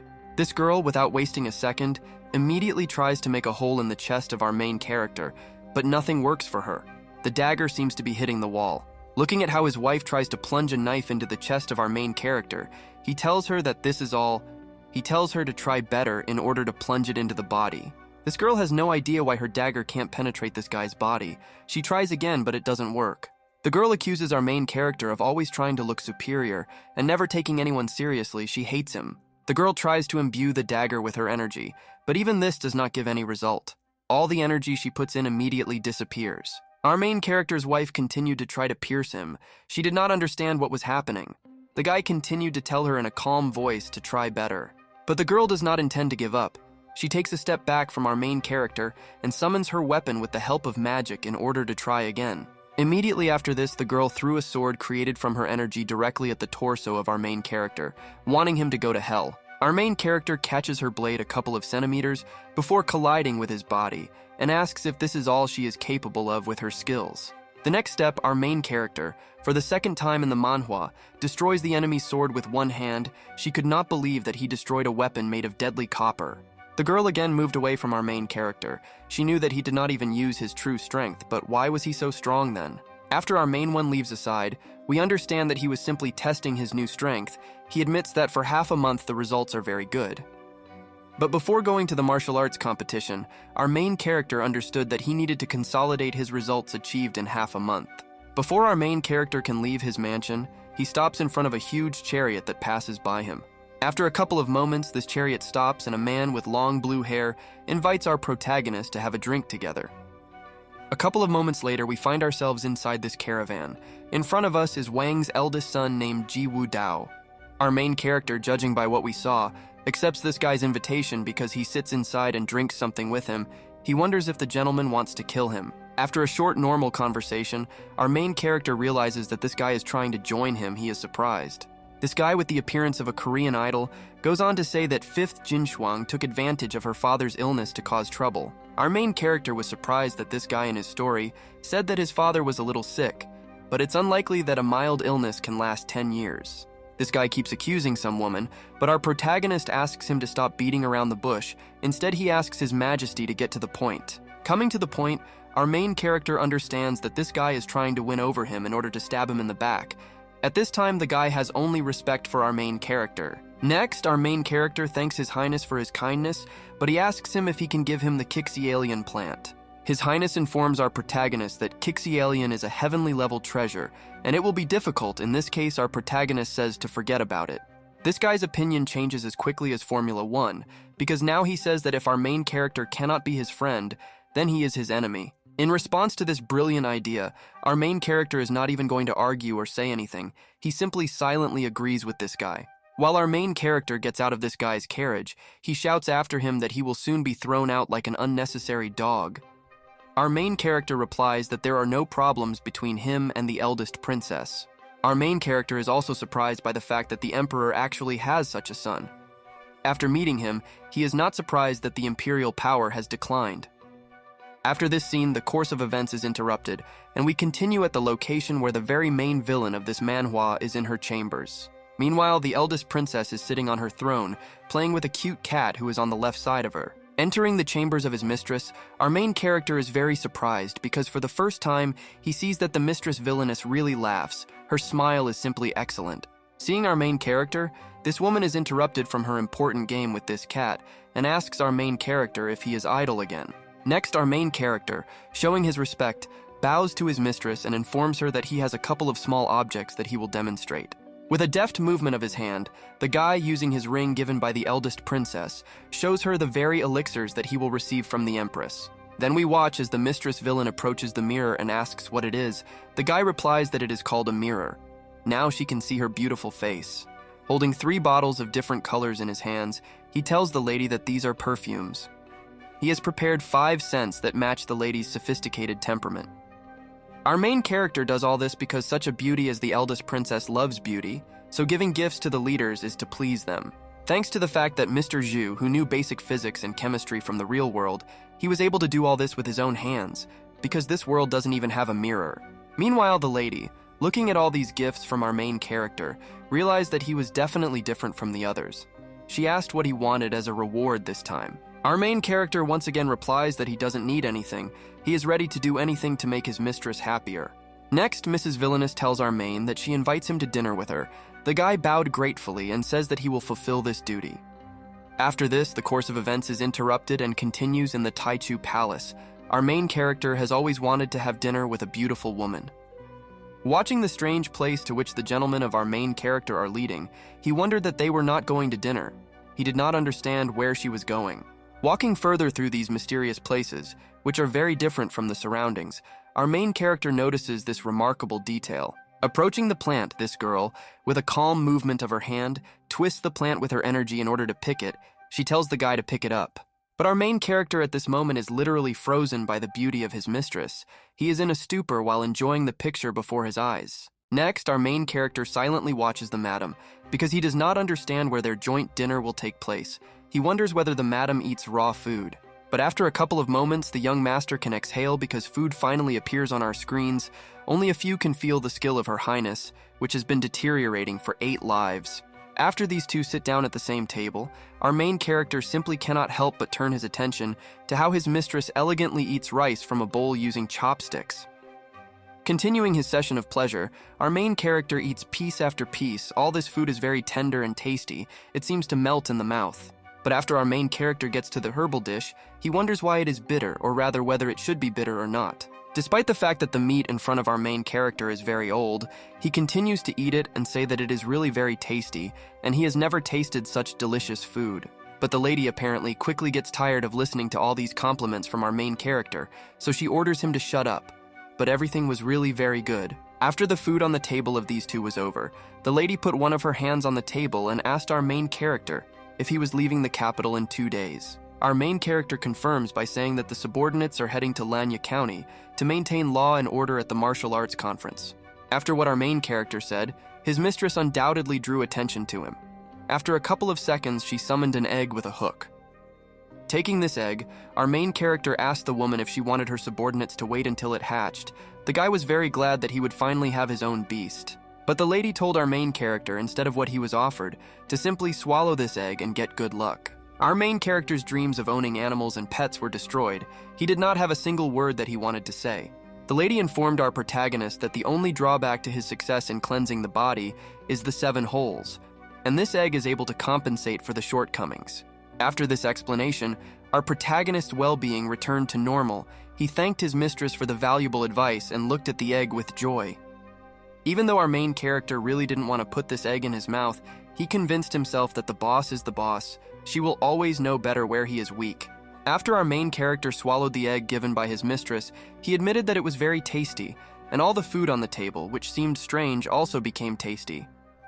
While our main character continued to eat, his mistress told him to leave here after finishing his food. Judging by the guy's face, he didn't want to leave. After the young master finished eating, he told the lady that no matter where she was, his subordinates would always take care of her, because her subordinates would never leave her in an awkward position. Next, the course of events moves to a city called Taichung. We see a girl prodigy already familiar to us, who rides into the gates of the city on horseback. A couple of moments later, this girl on horseback is met by a man who, holding a huge chest, greets her at 6 doors. This girl immediately decides to drive past this man, telling him that he doesn't have to be so polite, so she ignores him. But after a couple of seconds, this girl is broken off, because the man who meets him reports that he was waiting for Mr. Shu, holding in his hands a 500-year-old ginseng that the city gave him. But our main character raises his right hand and says that he is very embarrassed and that he is uncomfortable accepting such an unexpected gift. But this man insists that our main character accept this because he has something really important. Mr. Shu asks what happened. The man answers our main character that just a few days ago, an offended spirit suddenly appeared in the city and attacked people. It was terrible. After Mr. Shu heard the news about the spirit, he began to listen much more carefully. He asked to tell him about the spirit in even more detail. A woman with purple long hair turns to Xu Beiwang and tells him that since the governor has hopes for him, the matter of the spirit will be transferred to him. The young master replies that he is modest enough to accept this order, so he will call someone to check it. The so-called vengeful spirits are ghosts who died in extreme indignation and after death turned into vengeful spirits. These spirits live in this world only because of their resentment. They continue to exist in this world and cause pain and problems to innocent people. Our main character confidently declares that since evil spirits harm a large number of people, he needs to start eliminating this problem. Our main character did not just shake the air, but actually took up the solution to this problem. After a couple of moments, we continue at the place where the problem is located. Having opened the doors and found himself in a place where a large number of evil spirits live, who cause pain and problems to a large number of people, the guy discovers a huge amount of evil energy. A terrifying picture opens before our main character, which demonstrates the destructive power of evil spirits that create problems. But our main character is not the least bit afraid of these spirits. He has no problem going further and further towards the spirits, which I cannot even come into contact with because of the protective field. Next, a Shaolin monk comes onto the stage and, by folding his hands in front of him, summons a huge lotus behind him that scares away evil. After this huge lotus is summoned, as I said earlier, it easily destroys all the evil energy in its reach. Our main character, looking at the Shaolin monk who easily deals with evil spirits, understands that it is not for nothing that he takes 7th place in the ranking. Meanwhile, this Shaolin monk continues to brutally deal with all the undead in his reach, grabbing the zombie by the neck and asking where he came from. Next, we watch as our main character, with a smile on his face, thanks the bald man for teaching him the art of interrogation.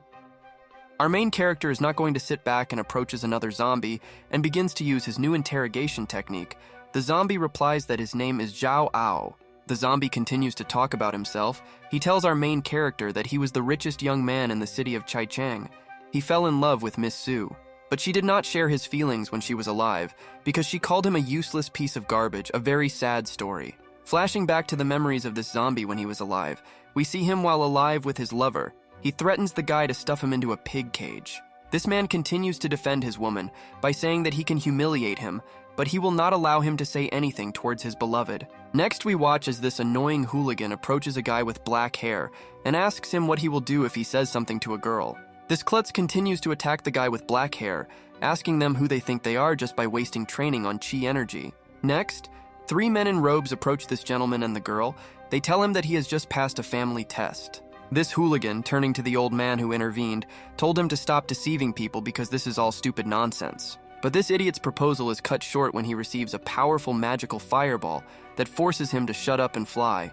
The man with long black hair turns around to look at the bully lying on the ground and tells them that they are a bunch of frogs in a well that I don't know what the Xiao family is. Immediately after this scene, the young gentleman and his beloved take to the sky and, parking on an airship, order to eliminate all the people below. According to this young master's order, the people from his clan immediately carried out his plan, slaughtering person after person without stopping at all. This is where the dead man's story ends. Finally, he says that a golden trident is embroidered on the shoulders of their clothes. He asks if they can avenge his Zhao family. A few moments later, our main character removes his hand from the dead man, asking him who forced him to mock the son of fate. Hearing about the golden trident, the guy understands that we are talking about Eto Tuteng, who visited the Holy Land. Our main character thinks that the small city of Taichang has really appeared, and the young master seems to really be about to enter. The situation has changed dramatically. The monk informs our main character that there is a nun nearby who specializes in absorbing energy from people. Our main character sees a tower of luck with the number 97 above the bald head of this monk, which means a good opportunity to get a lot of good things has appeared again. Looking at the monk, our main character tells him that out of all 6 doors, it is he who admires him the most. The water in the temple is very deep, so he does not recommend going there. After our main character hears that a monk is going to kill a woman, the guy tells him that Buddhism talks about compassion and sadness, so killing people is wrong. Our main character continues to try to penetrate the brain of this monk, asking him who, in his opinion, defines good and evil, because in all creatures of the lower sex there is neither good nor evil. Our main character continued to talk nonsense about how people add all this, and it turns out to be such a soup, just like Aunt Nee, because he cannot so easily determine this is good or evil. Standing in front of the monk, our main character tells him that he thinks that he is surprised by the roots and bones, and he will not stand it. After a couple of moments, our main character finds himself near this nun, whom we were talking about recently. One gets the feeling that she was waiting for our main character. The nun's thoughts are immediately filled with the beauty our main character has. He tells her that it's late today, and he wants to stay one night. The bald girl tells our main character that the poor nuns practice Guanxi Zen, but the main reason is not to be afraid of words. The poor accept this path. After hearing what he heard, judging by the eyes and facial expression of our main character, he experienced unexpected fear or strong surprise. After a couple of moments, this bald girl approaches our main character and asks the guy calling him son if he was scared. The guy imagines that this girl is a goose and tells her that he was not scared because there is nothing scary in all this. On the contrary, there are many cases when it is attractive. This nun is already starting to think about spending the night or a quarter of the night with our main character. You can already see in her eyes how she wants to test the young master's blade. Did you really think that our cool Sigma protagonist would fall for this cheap trick? Instead, the guy squeezed the girl's throat and told her to give up. Then our main character placed his hand directly on this girl's love. In order to use his power again, his power is strong enough to leave the spectrum. After our main character finishes using magic, he warns the girl that if she uses her anger, she may die immediately. After a couple of moments, this nun is no longer a problem. The guy understands that now nothing is stopping him from entering the temple. But it is so big that the instructions from the Tower of Fortune are not enough. The guy understands that the only way he can find the treasures of this temple is to imagine what a Shaolin monk would do in his place. After a couple of moments, young Mr. Zhu begins to carry out his plan. He begins to move in the same way as that same monk would move. Our main character continues to copy the behavior of the monk whom he recently met. He approached the incense and began to smell it. After a couple of moments, the guy notices a bowl in front of him, but the texture of this bowl is very strange. He wonders whether he should take this possibility into account. The guy thinks it would be prudent to pick up this strange bowl with an unusual texture and try to channel his chi energy into it. But after our main character fills the seemingly unusual cup with his chi energy, alas, nothing happens and no response comes from her. But after a couple of moments, some processes still begin inside this bowl. The guy takes it for the remnant of the soul, which is still of high quality. The little elderly monk who finds himself inside this bowl says that the prophetic law has worked. He has been waiting for it for 5 whole years. Our main character concludes that this whole story with the cup turned out to be just a show. The old monk asks the guy if he would like to be a biographer of clothes. He asks the guy if he is a person. After a couple of moments, the old man from the bowl apologizes for his harsh behavior. He justifies himself by saying that this bowl often changed owners, and the soul always worked at the expense of the remainder. Our puzzled protagonist asked his grandfather why he decided to come to him after he filled the cup with his chi energy. The monk answered the guy that his chi and blood scale are strong like his body. As long as he practices the exercises of his empty temple, he can prove the golden power of Buddhism with his body. This old man continues saying that the old desire will be empty, and he is taught all the temple and Buddhist exercises. But he must help the old man by finding wood that nourishes the soul. After our main character hears the mention of the hanging heavenly temple, he realizes that he understood everything correctly. In other words, this is an empty temple that is located on Mount Lu Yuan. Despite the fact that the name suggests that it is a mountain, it is a real small overseas island town, on which many powerful sects are located. Next, our main character asks the pocket monk what level of self-improvement he has achieved. The monk replies that he must sign a contract with him. The little monk who was inside the bowl said that Lao Nanai is the second kingdom. If Lao does not wish well, then he will always follow the path of a hungry ghost. Our main character, with a strange expression on his face, listened to everything that this little literal pocket sage said. What he said clearly had a deep meaning.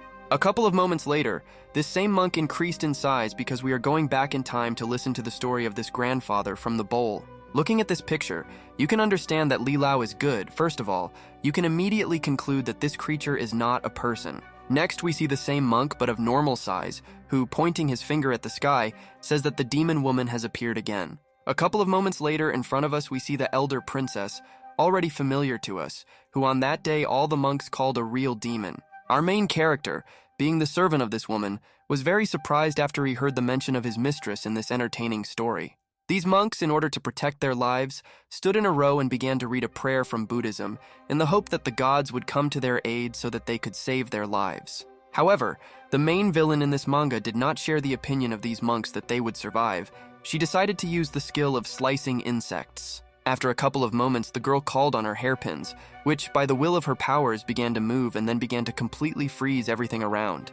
After the monks who were attacked tried to survive, they were covered with ice and they found themselves in a completely hopeless situation. A couple of moments after Her Majesty was convinced that she had imprisoned all the monks on this island in ice, she approached to use the technique. With the help of the technique she used, she pierced the ice she had already created with another huge, sharp shards of ice that left no chance. After the ice began to collapse, because the magic of this woman ceased to act, only the corpses of these monks remained on the earth. This surviving monk who told this story to our main character felt uneasy when he remembered this terrible day. Next, the guy asked the monk who stood in front of him if they wanted him to physically prove the presence of a Buddha's body, and then took revenge on this woman. The elder replied that it was so, because after he becomes a master and a student, he will have to take revenge for the tragedy in the floating temple. Despite the fact that our main character is weak in cultivation, it is very likely that he will be able to achieve the Vajra body by converting to Buddhism. A couple of moments later, we watch a monk with a beard and mustache who recognized our protagonist as a certain sufficient person. Next, our main character decided to ask his new teacher, if he destroys the source of his soul, will his soul be lost after him? This monk secretly answers our main character that the soul will indeed be lost, but this is half a lie. After a couple of moments, everything changes dramatically because our main character reports that the eldest princess is his boss, and if he wants to kill her, then he must kill him. The old man, who at that moment was on the verge of death due to enormous loss of blood, was very surprised that the young gentleman, who seemed worthy to him, deceived him. Young Master Shu expressed his regret that the treasure of the Holy Order was marked as a high-quality product. It was a pity that it was broken. Our main character continued to dominate by saying that the eldest princess, whom they called the Devil, was able to summon the mythical beast Phoenix Phantom. The course of events is interrupted and continues when night falls, and our main character, leaving the temple, sees a monk he knows who is meditating. However, coming closer to him, he has a lot of questions because this guy is literally meditating while sitting next to a huge feces. The monk with a smile on his face reports that he understood the wisdom of our main character, that the body is without good and evil. But the body is with good and evil, so a worthy heart will let him go. The young master may have pretended to be happy for him, but he understood that he only understood a few words of this nonsense. Next, this monk, holding some kind of container in his hands, thanked our main character and told him that in Buddhism there is cause and effect. That is why this monk gave our protagonist a bottle of tonic called Xuanjie Qi of medium grade as a reward. The monk continued to insist that our protagonist accept his gift, because if he does not allow the poor monk to repay him for his kindness, then his practice will be useless. The monk continued to ask the guy to accept the gift because otherwise he would fall into the trap of karma.